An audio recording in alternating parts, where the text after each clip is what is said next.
క్రైస్తవుల పట్ల వివక్ష చూపండి రాని. ఏం దోచుకున్నావండి? ఏం కీడు చేస్తున్నావు? అందరికిలాగా తొమ్మిగా వచ్చి దోపిడీలు దగాలు చేసి లేకపోతే ఇంకేమైనా చేస్తున్నావా? లేదే. దేశం కోసం రాత్రి మగళ్ళు కన్నీరు కార్చి ప్రార్థన చేయట్లేదా?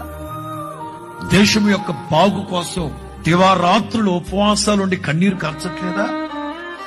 ఈ భారతదేశంలో ఉంటూ భారతదేశం యొక్క క్షేమం కోసమే ప్రార్థన చేస్తున్నాం గాని బ్రిటిష్ వాడి క్షేమం కోసం ప్రార్థన చేయట్లేదుగా, ఇంకోటి కోసం ప్రార్థన చేయట్లేదుగా. అమెరికా నుండి వచ్చిన వాల్మార్టే గాని ఇంకోటే గాని అట్లాంటి దేశంలోకి రాకూడదని చెప్పాం కదా, రాకూడదనే కదా ప్రార్థన చేశాం. మొదట మన దేశం, వాళ్ళెవడో విదేశీయులు వచ్చి దేశాన్ని దోచుకుంటా అంటే రాకూడదనే కదా చేస్తున్నాం ప్రార్థనలు. అంతేగాని వాడెవడో క్రిస్టియన్ దేశాలకు దోసుకెళ్ళడం